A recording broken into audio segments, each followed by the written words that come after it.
So, ako po'y magbabasa ng pwede ba tayong tumayo uli?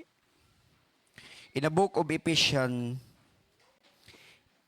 sa aklat, sa sulat ni Apostol Pablo,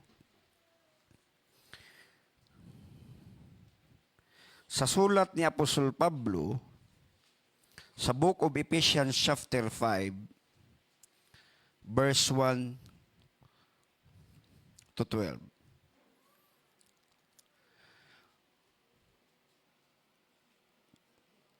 Kayo nga'y magsitulad sa Diyos, gaya ng mga anak na minamahal.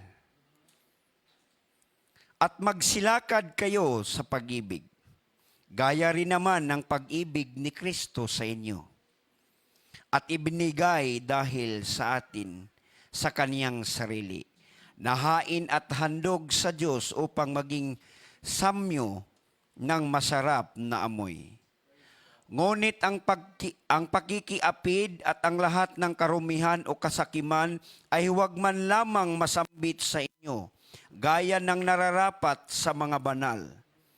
O ang karumihan man o ang mangmang na pananalita o mga pagbibiro na di karapat-dapat kundi kayo'y magpasalamat. Sapagkat talastas ninyong lubos na sinumang makiapid o mahalay o masakim sa isang mapagsamba sa mga Diyos-Diyos ay walang anumang maunanahan sa kaharian ni Kristo at ng Diyos.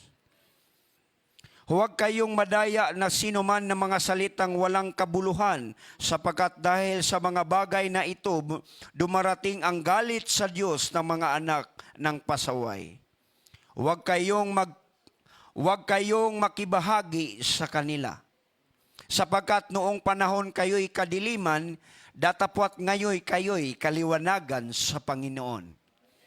Amen? Magsilakad kayo gaya ng mga anak ng kaliwanagan. Amen? Sapagkat ang bunga ng kaliwanagan ay nabubuo ng kabutihan at katuwiran ng katotohanan. Sa inyo'y pinatutunayan na kinalulugdangan ng Panginoon. At huwag kayong makipagbahagi sa mga walang mapapakinabang na nagawa ng kadiliman, kundili bugkos inyong salawitain, sapagkat ang mga bagay na ginawa nila sa lihim ay nahalay sa salitain man lamang. Lahat ay magsabing amen. Malaya na pong makakaupo. Praise the Lord. Hallelujah. So, mga kapatid,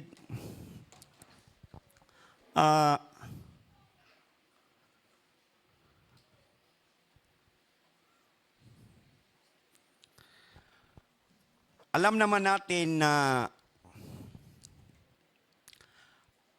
ang Book of Ephesians ay parallel ng Book of Joshua. So, andito na tayo. Tayo po'y andito na sa lupang pangako. So, sabi ng ating kapatid William Manuel Branham, nang nabasa ko sa kanya, Joshua is a parallel of Ephesians. So, ang sabi niya doon na ang mga mananampalataya ay natanggap na nila ang baptism of the Holy Ghost. So, sa gabing ito mga kapatid, magbibigay ako ng mangangaral ako at sa title, Walk as the Children of Light. Sabi dito sa Ephesians chapter 5 verse 8, sinabi na, For where sometimes darkness, but now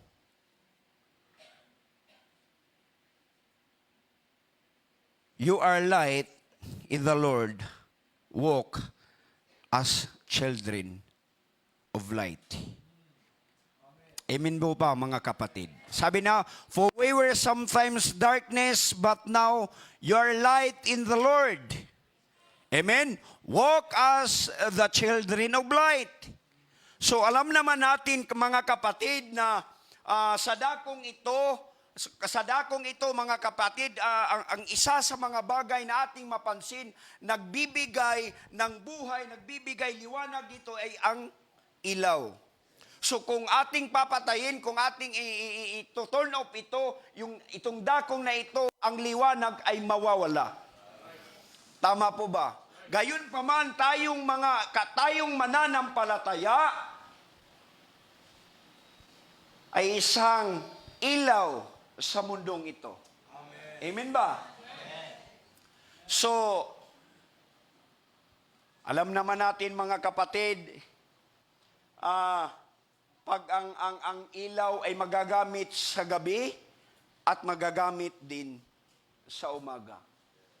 So, yung ating mga buhay, mga kapatid, hindi lang ito magliliniwanag sa araw, kundi sa buong buhay at sa buong araw-araw nating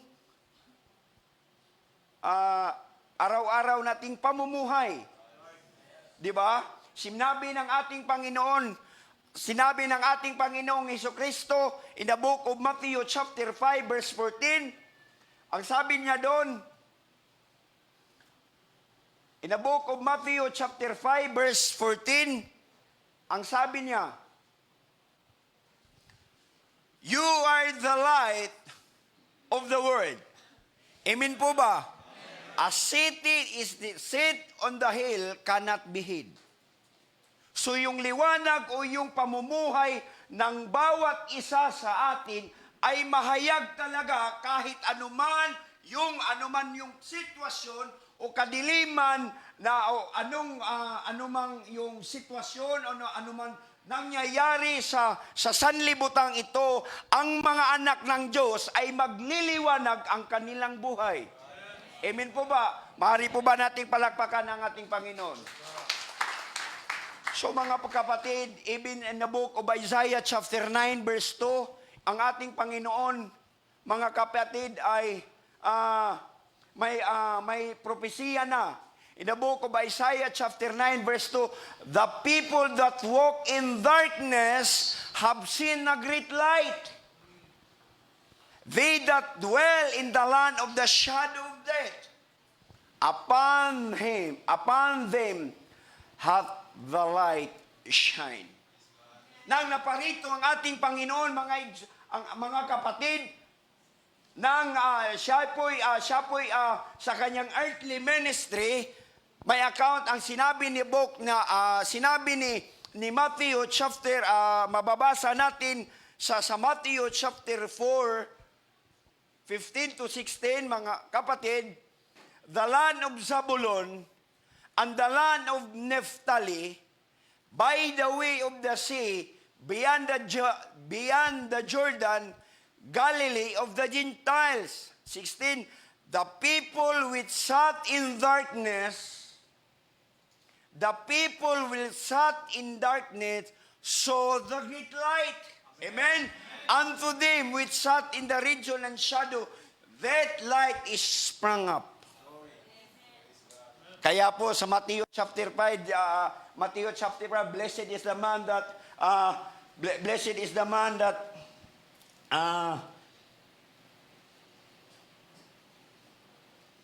bulahan, ang sabi niya, blessed is the poor that in spirit, for there is the kingdom of heaven. Blessed is the mourn, for they shall comforted. Blessed the meek, that ye shall inherit the earth.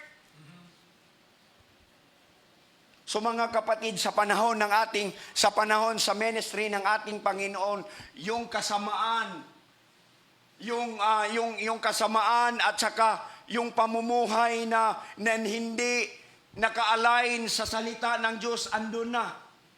So hanggat ngayon, mga kapatid, and we believe, ang sinabi ng ating Panginoon, you are the light of this world. So, tayo po'y mananatili sa kaniyang mga gawa. Tayo po'y mananatili sa kaniyang salita. Amen po ba? Praise the Lord. Kung ati pong i-research kung ilang tao na namumuhay dito sa Bulacan, how many thousand or millions, pero iilan lang dito ang namumuhay sa salita ng Diyos. Hindi po lahat.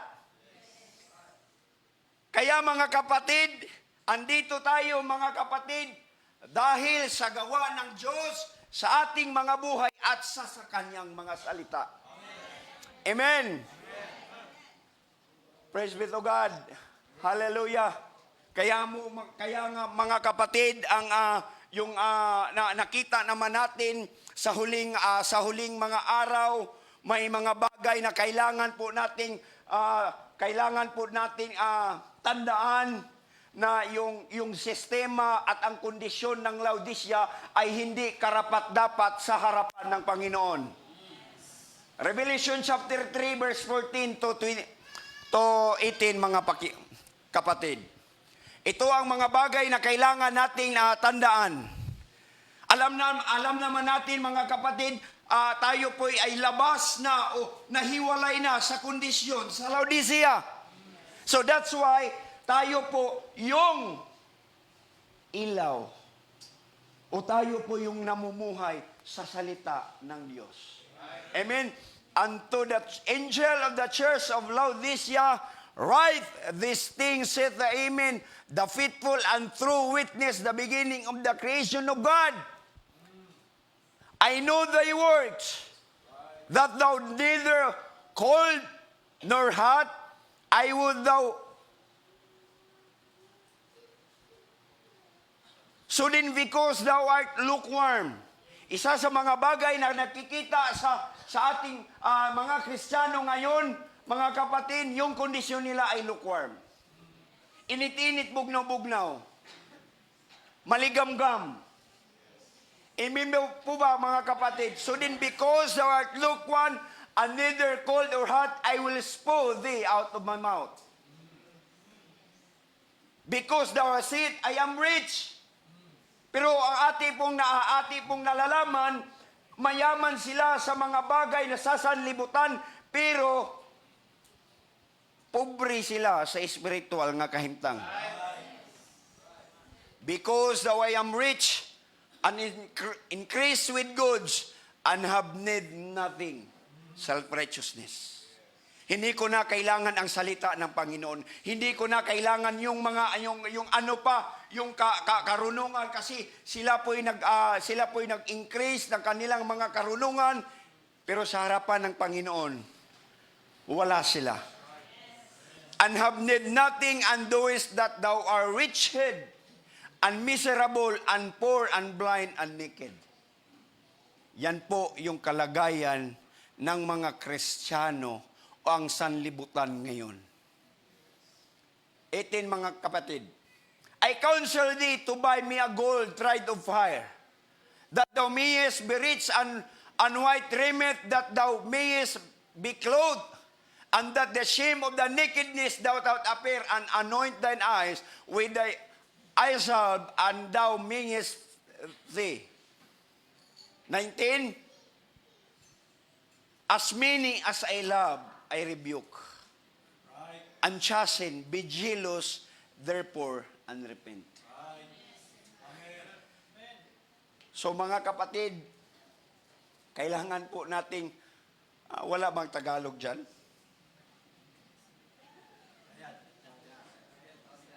Sa lahat kong iniibig ang aking sinasaway at pinaparusahan, ikaw may magsikap at magsisi. So kung walang pagsisikap at walang pagsisisi, labas ang Diyos. Patuloy natin mga kapatid. 20. Narito ako, nakatayo sa pintuan. So ang ibig sabihin, wala. Nandun sa labas, wala nakapasok. Narito ako, nakatayo sa pintuan.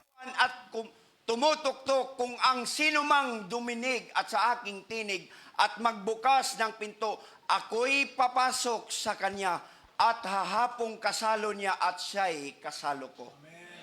So paglabas ang ating Panginoon, paglabas ang salita ng ating Panginoon, mga kapatid, wala pong fellowship.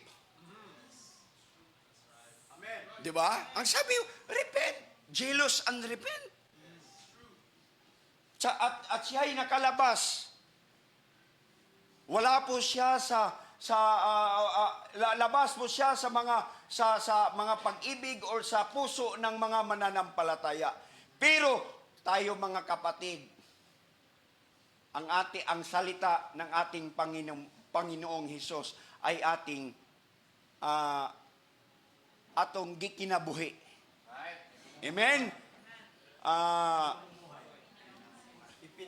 Ipinamumuhay. Praise be to God. So, we believe, mga igsoon, for we are sometimes darkness. Kaya nga may mensahe, come out. Di ba? Andun tayo sa sistema, andun tayo sa mga sistema, sa mga religion. So, sinabi ni Apostle Paul, for we are sometimes darkness, but now, apan karon. Right. But now, you are light in the Lord. Walk as children of light. Amen. Praise God. Praise the Lord. Ilang tao, ilang libo, ilang milyon ang tao sa sanlibutan ito, mga kapatid.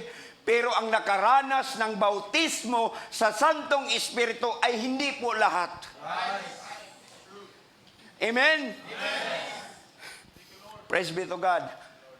Basahin natin ang Matthew chapter 13, verse 37 to 38. So, sa sanlibutan ito, mga kapatid, wag po tayong mag-expect nga mga kapatid na ang kasamaan ay maalis sa ating harapan. Ang isa sa mga bagay na nating kinikimting ng yung kamay at ang paggawa at ang pagkilos ng Diyos sa ating buhay ay mananatili. Amen. Sabi ng Matthew chapter 13 verse 37 to 38, at siya'y sumagot at nagsabi, naghasik ang mabuting binhi ang anak ng Diyos. Sino ang naghasik? Sino ang naghasik? The Son of Man. Ano yung binhi? Good. Tama po ba? So, mag-expect po tayo kasi yung binhi, good. So, ang bunga, good pa rin. So, madali lang po i-identify kung siya ay hinahasik ng ating Panginoon. So, ano ba yung expectation natin na ang naghasik ay yung kasamaan? 38, mga kapatid.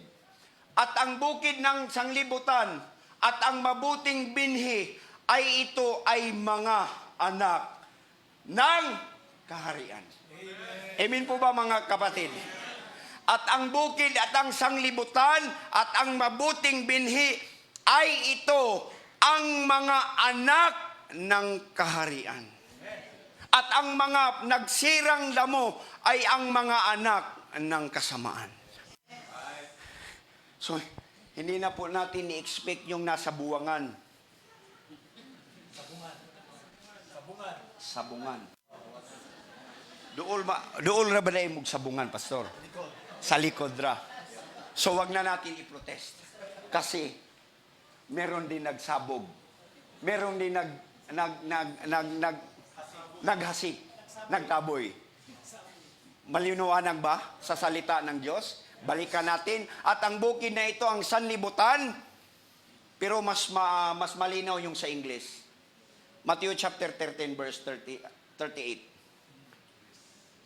The field is the world. Yung tinitarahan natin. Totoo po ba? Yes. The good seed are the children of the kingdom. Bakit po tayo naparito? Dahil sa pagtawag at pagmamahal ng ating Panginoon. Tama po ba mga kapatid? The field is the word, the good seed are the children of the kingdom. So hindi natin pwedeng ipilit yung ating mga kapitbahay, kahit pa man kung sino, dahil hindi natin alam kung ano bini siya. The field is the word, the good seed are the children of the kingdom. But the tares are the children of the wicked one. So ano bang i-expect natin sa kanila? Wala. Kasi hindi mabuti. So tayo yung liwanag. So tayo yung mamumunga ng mabubuti. So makikilala mo mga kapatid kung sino yung mabubuti. Kasi yung inilagay at nagtanim.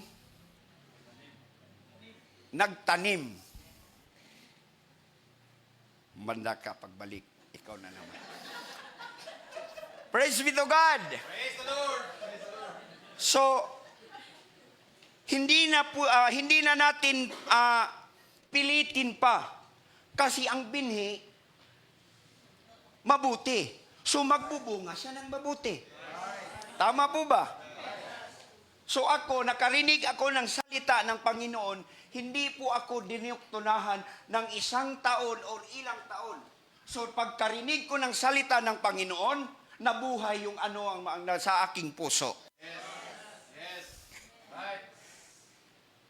Hindi mahirap mamunga ang itinanim ng ating Panginoon.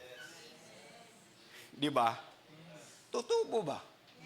At ang bukid ang sanglibutan at ang mabuting binhi ay ang mga anak ng kaharian. At ang mga nagsirang damo ay ang mga anak ng masama. So hindi natin pwede silang itaboy. Hindi natin pwedeng i-relocate tong mga anak sa mga sa dautan, dili pwede. Di ba? Naagyo na sa imong silingan. Andun din niya sa kabitbahay. Ako po'y masaya kanina, sinabi ng deacon ninyo, Brad, pwede ka rin magbisaya kasi maraming man din yung magbisaya.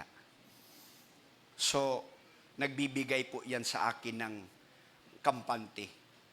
So, 60% Tagalog, 40% Bisaya. Okay lang po ba?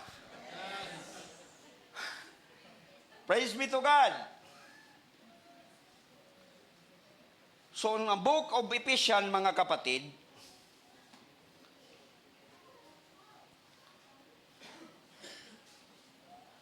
okay. Ephesians chapter 1, verse 3. Blessed be the God, the Father of our Lord Jesus Christ,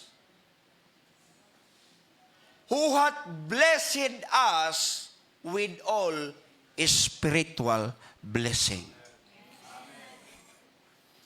So, wag na tayong magtaka mga kapatid dahil inalaan ng ating Ama yung mga bagay na mga makalangit. Amen po ba? Ako ba yung nagdeklara? Hindi, si Apostol Pablo at ang salita ng Panginoon. Blessed is the God, the Father of our Lord Jesus Christ, who has blessed with every spiritual blessing. Hindi po ito ipamimigay ng ating Panginoon sa mga tao masasama, kundi sa akin at sa bawat sa atin nandito ngayon. Who has blessed with every spiritual blessing in heavenly places in Christ. Amen. Amen ba mga kapatid? Amen. Ipagpatuloy natin mga kapatid.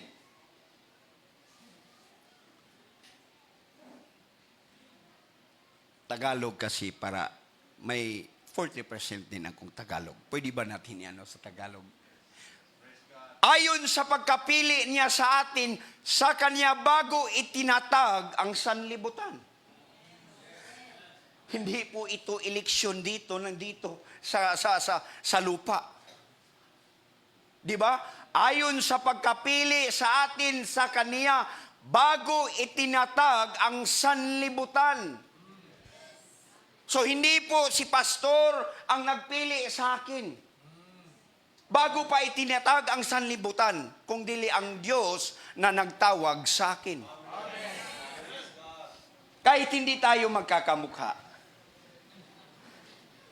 Ayon sa pagkapili niya sa atin, sa kanya, bago itinatag ang sanlibutan, upang tayo'y maging banal.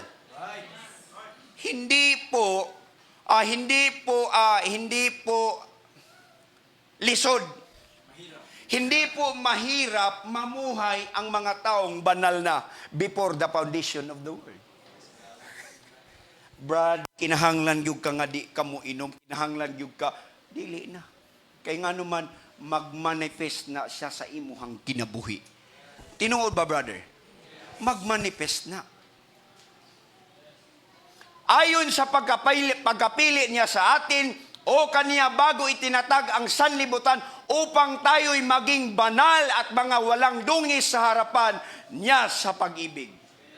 Amen. Pagpatuloy natin mga kapatid, na tayo'y itinalaga niya una sa pagkupkup sa tulad sa mga anak na namamagitan ni Hesukristo sa ganang kanya ayon sa minagaling na kaniyang kalooban.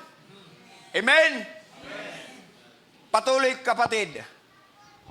Sa ikapupuri at kaluwalhatian ng kanya'y biyaya, nasa atin ay pinagkaloob na masaganang sa minamahal. 7. Nasa kanya'y mayroon tayong ating katubusan sa pamamagitan ng kanyang dugo na pagkatawaran ng ating mga kasalanan ayon sa mga kayamanan ng kanyang biyaya. Wani na ko palita diha sa mall, ang kaluwasan, ito po'y biyaya ng Panginoon. Himin po ba mga kapatid? 8. Patuloy. Na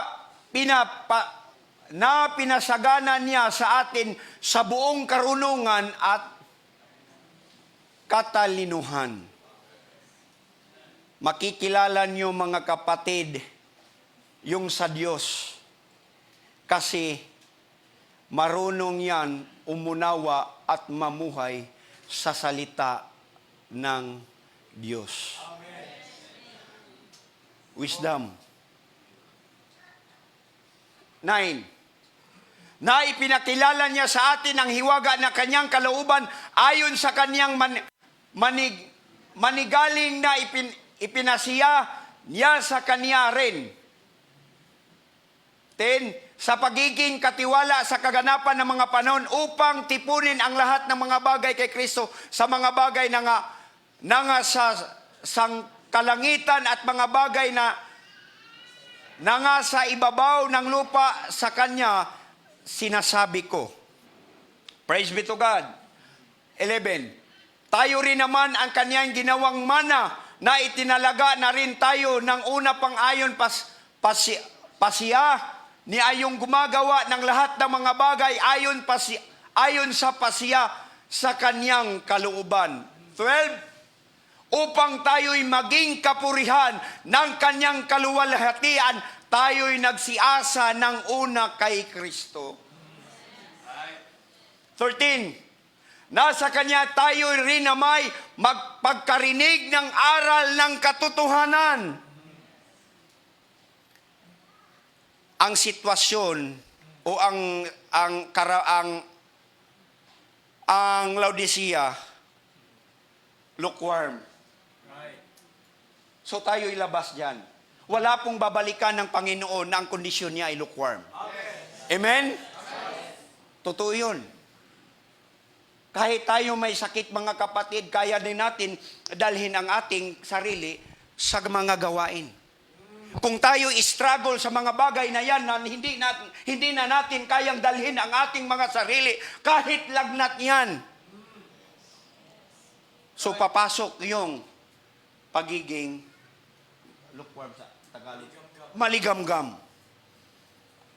Si Simeon, salok, tigulang na, pero wag yun siya magpabilin, kay it was revealed to him unto the Holy Spirit.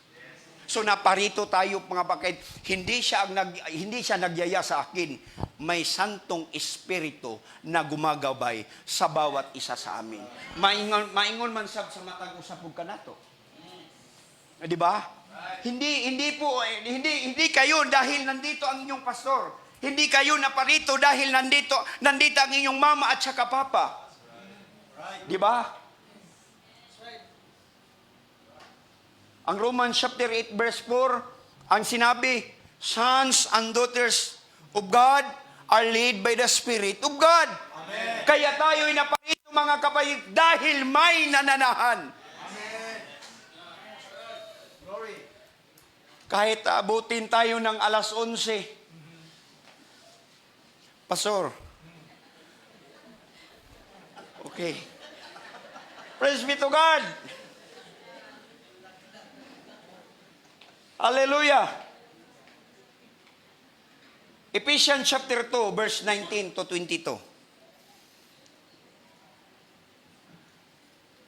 Ephesians chapter 2, verse 19 to 22, kaya nga hindi kayo mga taga-ibang lupa at mga maglalakbay, kung dili kayo'y mga kagabayan na kasama ng mga banal at sangkabayan ng Diyos. Hindi na tayo, si Apostol Pablo, ang citizen natin doon sa langit. Kahit nandito pa man tayo sa sanlibutan, kahit man ang ating pagtitipon, pero yung identity natin ay makalangit. So, hindi na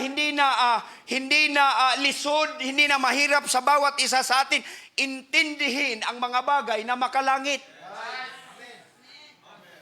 Amen po ba? Praise be to God, na kaya hindi kayo'y mga taga-ibang lupa at mga maglalakbay, kundi kayo'y mga kababayan ng kasama ng mga banal at sangkabahayan ng Diyos. 20, ng mga itinayo sa ibabaw ng kinasasaligan ng mga apostol at mga propeta na si Kristo Jesus din ang pangulong bato na panulok.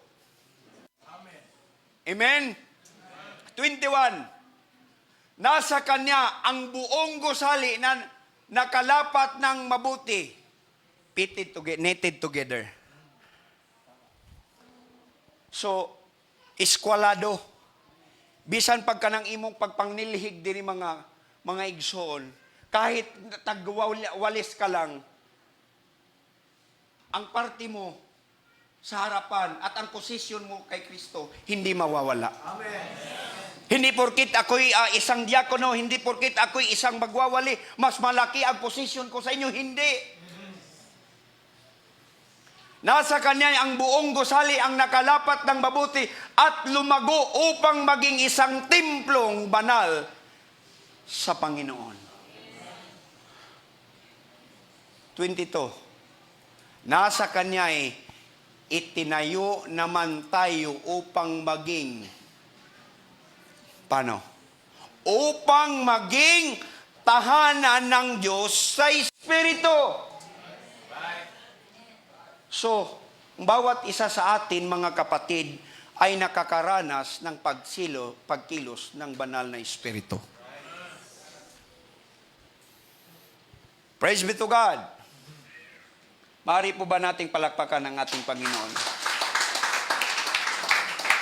Ito po yung mga sinulat ni Apostol Pablo sa mga Ephesian church, pero hindi po huminto ang paglago at magpamumuhay ng mga mananampalataya at ang anak ng Diyos. Hindi doon. Nagpapatuloy hanggang ngayon. Amen po ba? Ephesians chapter 3 verse 16. to 17. 16 to 17. Upang sa inyo'y ipagkaloob niya ayon sa kayamanan kanyang kaluwalhatian na kayo'y palakasin ng kapangyarihan sa pamamagitan ng kanyang espiritu sa pagkataong loob. May kalakasan na experience yung mga anak ng Diyos. Hindi yan huminto, Pastor. Kahit anong problema. No? For more than 5 years, 10 years, 15 years, ang pagkilos at ang gawa ng Diyos ay hindi huminto sa kanyang mga banal. Maaari po ba nating palakpakan ang ating Panginoon? Praise be to God. 17, na si Kristo ay ang Laodicea, labas si Kristo. Pero yung anak ng Diyos na babalikan, ano ang sinabi? Na si Kristo ay manahan sa inyong puso. Na si Kristo ay manahan sa inyong mga puso. Meron po ba tayong experience sa pagkilos ng banal ng Espiritu? Na si Kristo ay manahan sa inyong puso sa mga pamamagitan ng pananampalataya. Hindi lang po tayo namubuhay sa mga gawain, kundi isa sa mga pangunahing nakikita sa mga anak ng Diyos ay ang pananampalataya. Na si Kristo ay manahan sa inyong mga puso sa pamamagitan ng pananampalataya upang kung kayo'y magugot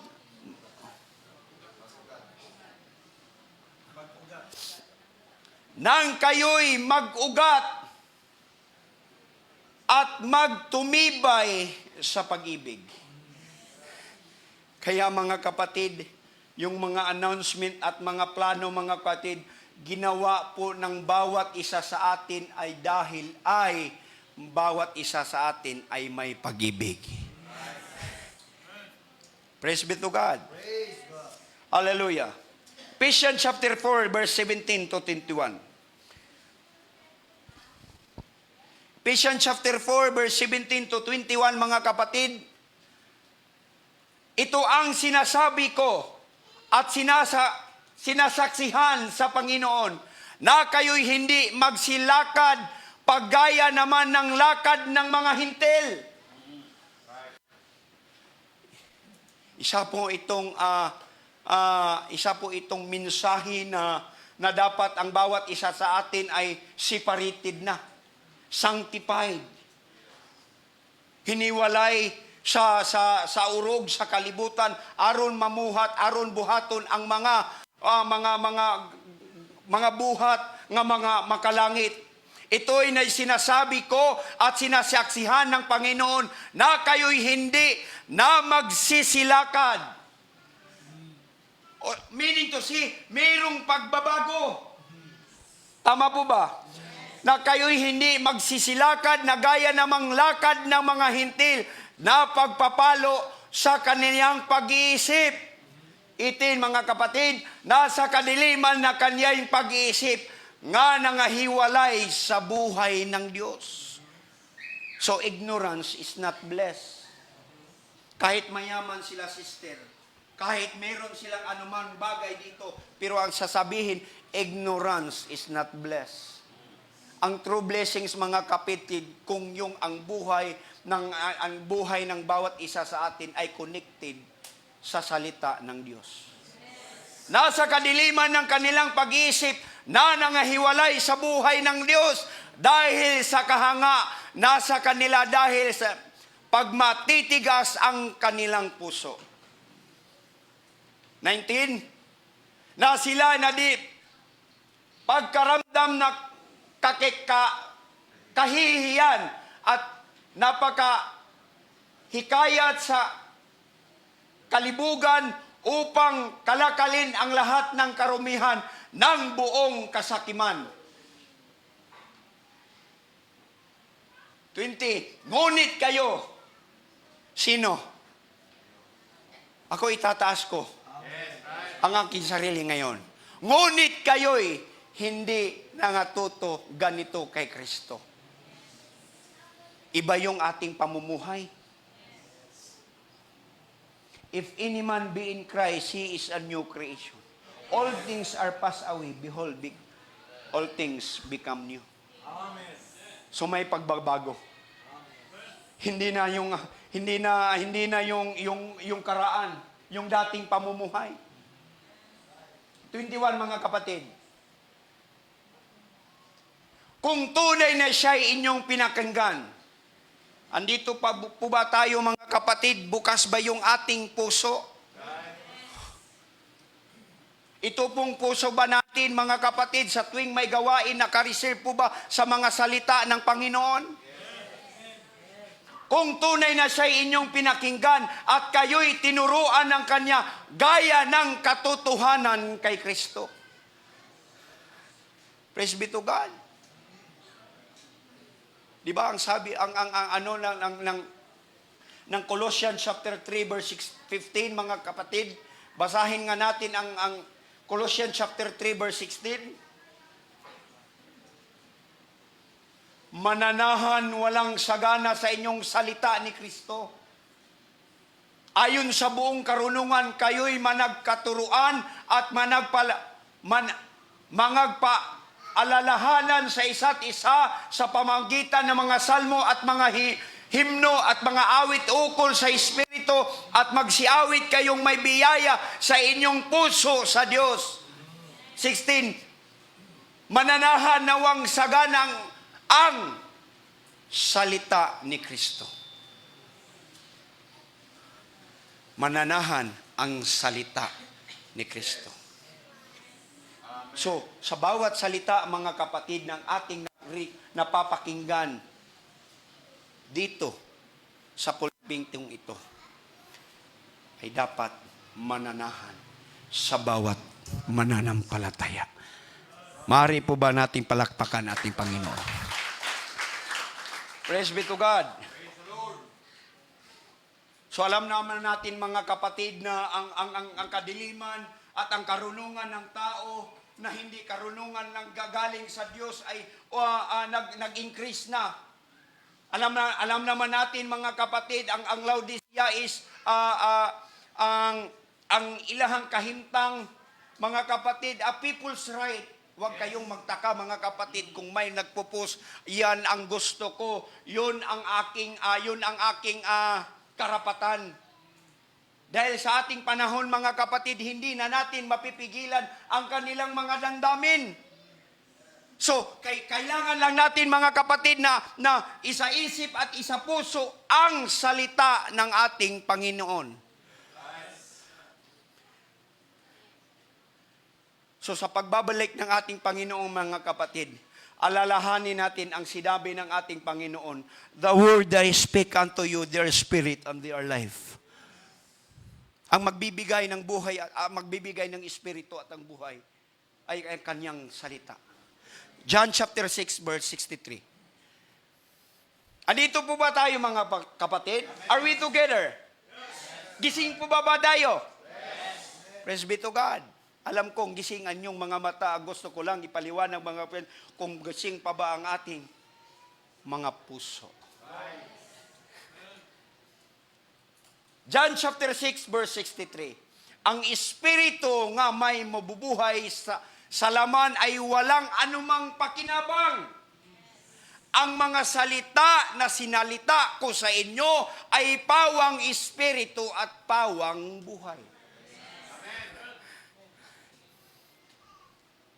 So mga kapatid, hindi po tayo mapupuno ng banal na espiritu kung ang ating napapakinggan ay salita ng tao. Sabi ng Diyos, John chapter 6, sa English version. Sa English version mga kapatid, it is the Spirit who give life. The flesh provides no benefit. The word that I have spoken to you are spirit and our life.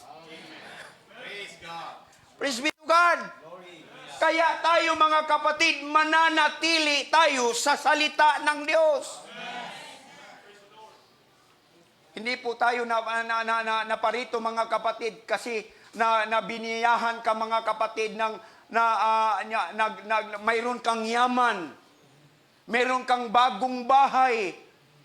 Ang gusto natin at ang nagmanifest at ang ating buhay mga kapatid ay mananatili sa salita ng Diyos. Anointed nga sila, pero hindi sila nananatili sa salita ng Diyos. Mababaliwala din yun. Dahil si Saul ay anointed din. Sabi ng John chapter 15 verse 7. John chapter 15 verse 7. Sinabi, if you remain in me. Sa ibang salin yan, sa English, sa King James, if you abide. Mananatili. If ye abide in me. So, pag mayroong Kristiyano na sinabi niya, ako po'y na kay Kristo. Ako po'y nawala ng pag-asa at ako'y nananatili sa presensya ng Panginoon. Kahit ilang buwan siyang hindi nakadalo ng gawain, ako'y nananatili. Huwag kayong maniwala sa Kanya. Dahil ang salita ng Panginoon, if you remain in me and my words remain in you, ask whatever you wish, and it will be done for you. Yung mga nananatili. Andito ba sa gabing ito yung mga babalikan ng ating Panginoon na nananatili sa Kanyang salita? So, yung hindi nananatili, wag na silang mag-expect na sila'y mararapture. Maaari po ba nating palakpakan natin po? Praise be to God! So, ang babalikan ng ating Panginoon, mga kapatid, ay alam naman natin na merong karakter. Hindi po ang isang mananampalataya kung sa kanyang isip, mga kapatid, na walang hindi nakikita ang bagong buhay o ang bagong pamumuhay. Pupunta siya doon sa milenyo. Pero ang iyang kinabuhi kanang maritis, dili gina pwede ngadto. Kay kinahanglan ang balikan sa Ginoo na ay karakter. Praise be to God. Ephesians chapter 4 verse Ephesians chapter 4 verse 17. Pastor, okay lang po, Pastor. 9:00 na. Tagalog.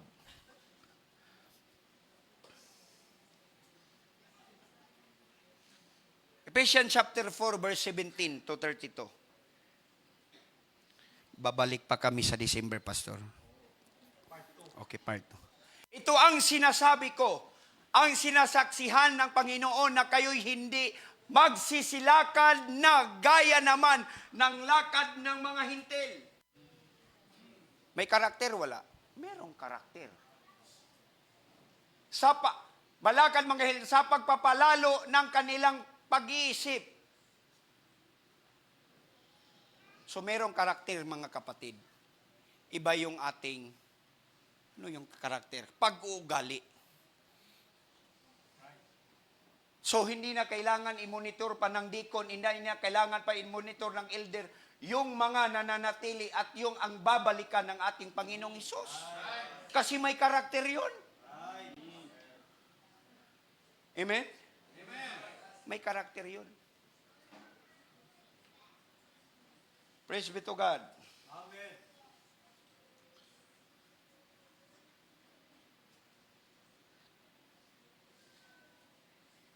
At ang babalikan ng Panginoon, mga kapatid, ay may identity.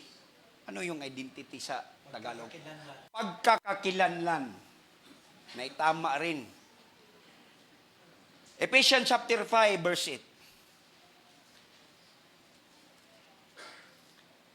8. Merong identity ang babalikan ng Panginoon. At ang nananatili sa kanyang salita. Sinabi no, sapagkat noong panahon kayo'y kadiliman. So, hindi ko na lang ibabahagi yung aking naranasan nang ako pa hindi yung aking buhay hiwalay kay Kristo. Naranasan. Sapagkat noong panahon kayo'y kadiliman, meaning namumuhay na walang salita, walang gay ng Holy Spirit, walang kaalaman sa salita ng Diyos. Datapwat ngayon kayo'y kaliwanagan sa Panginoon. Magsilakad kayo gaya ng mga anak ng kaliwanagan. So merong identity. Pagkakikinanlan. Praise be to God.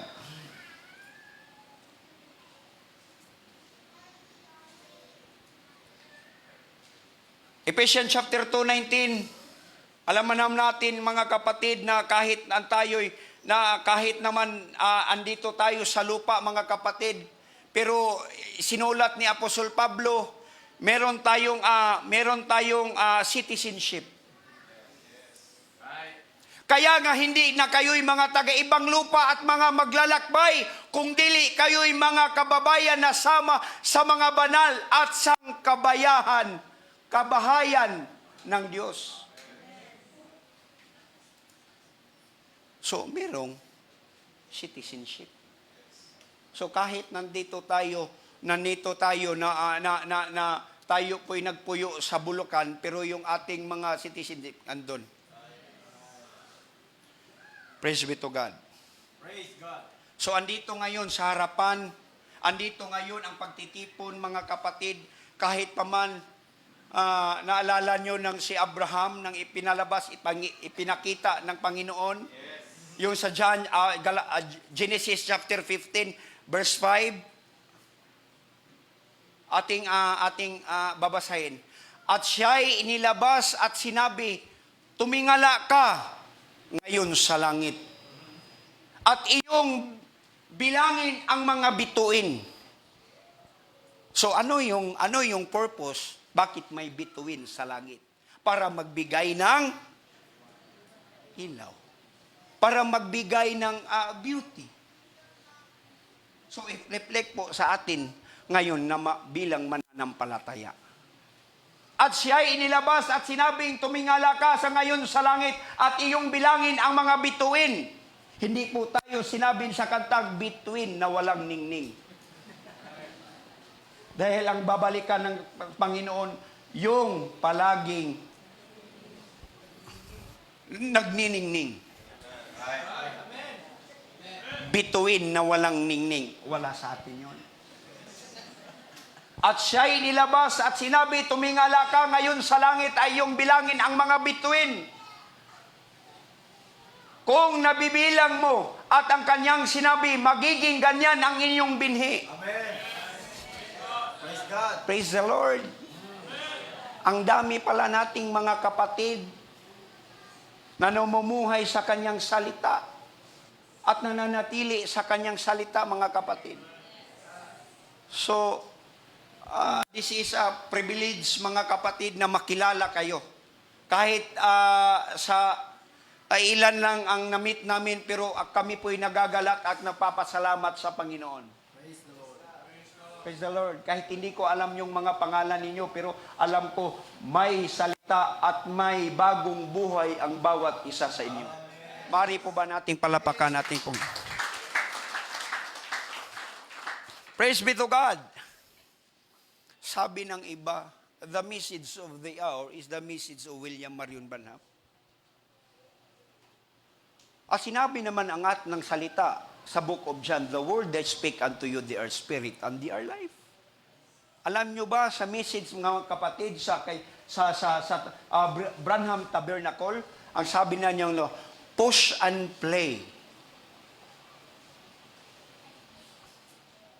Ang gusto nila na ang worship nila, pwede na silang mag-worship na makikinig na lang sila sa mga sermon ni William Marion Branham.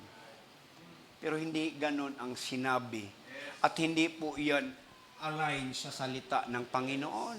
Dahil merong fivefold ministry na gagamitin para sa mga kanyang ginawa.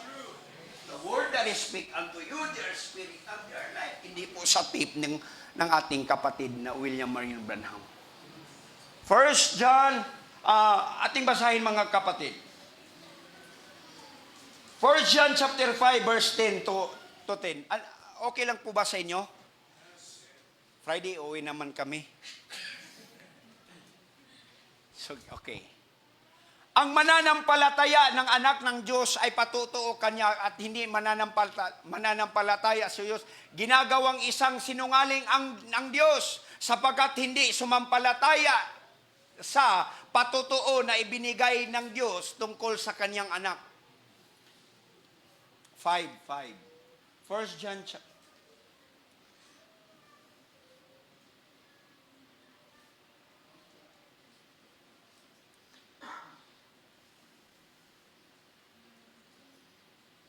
1 John chapter 5 verse 10. 5. At sinong dumadaig na sanglibutan kundi yung mananampalataya ni Jesus ay anak ng Diyos.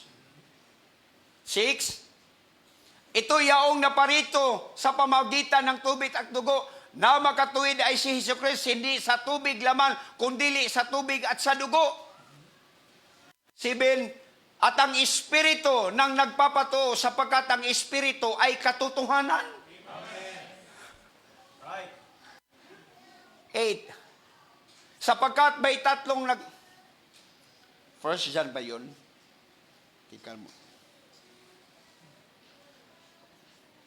1 John chapter 1 verse 5. 1 John chapter 1. And this is the message. May English tayo? Ase. This is the message that we have heard from Him and announced to you. That God is light. So yung mananampalataya mga kapatid, kailangan mga kapatid, kung siya ay nananatili sa salita ng Diyos, so, siya yung babalikan. This is the message we have heard from Him and announced to you that God is light and in Him there is no darkness at all. So, yung ang mananampalataya ay namumuhay sa kadiliman, mga kapatid, hindi siya totoo na siya ay nasa Diyos. 6, mga kapatid. If we say that we have fellowship with Him and yet walk in darkness, we lie and do not practice the truth. Ano? If we say that we have fellowship with Him and we walk in darkness, we lie and do not practice the truth. 7, mga kapatid, if we say that, but if we walk in the light, the truth, the gospel, if we walk in the light, as Himself is in the light, we have fellowship with one another. And the blood of Jesus Christ, His Son, cleanses us from all sin. Amen po ba? Amen. 8. If we say that we have no sin, we are deceiving ourselves, and the truth is not in us. 9. If we confess our sin, He is faithful and righteous, so that will forgive our sins and cleanse us from all righteousness. Amen? 10. If we say that we have not sinned, we have made Him a liar, and His word is not in us. So, makikilala natin mga kapatid, yung mga lumalakad sa salita ng Diyos kasi namumuhay siya sa salita. Makikilala natin mga kapatid, ang babalikan ng ating Panginoon ay nanatili siya sa salita ng Diyos. Amen. Amen. Praise be to God. Hallelujah. So wala pong babalikan ng Panginoon ang sitwasyon niya kaning spiritual, lukewarm. Self-righteousness, wala. At labas ang Panginoon sa kanyang puso. Hindi nakapasok.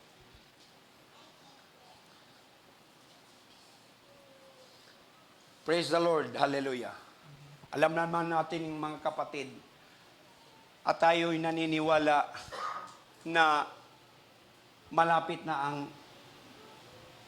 ang pagbabalik ng ating Panginoon.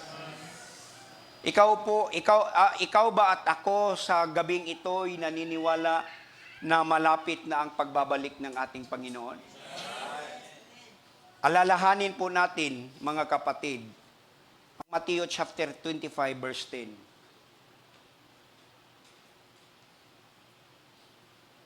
Dapat ang bawat isa sa atin ay magalak at magbigay papuri at papasalamat palagi sa ating Panginoon.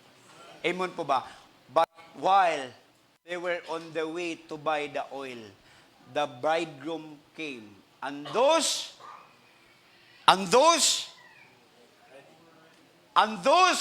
who were ready went in with him to the wedding feast. Yung mga handa lang, mga kapatid. Ikaw at ako, niining kagabihion, mga kapatid, tayo po'y naghahanda. Yes. Palakpakan po natin ating Panginoon. Praise the Lord. Hallelujah. So mga kapatid,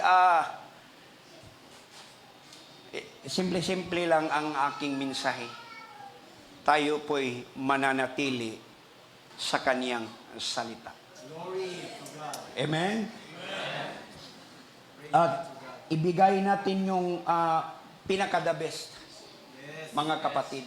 So, hindi na kailangan na magkaroon pa tayo ng maraming limpak-limpak na pera at kaalaman kung dili, mga kapatid, ang mananatili sa salita ng Panginoon. Kung yung iba ay hindi sila nananatili, tayo ay mananatili sa salita ng Diyos. Di ba? Alam naman natin, mga kapatid, na tayo ang liwanag ng sanlibutan ito. Sa atong palakpakan nating buhay ng Diyos.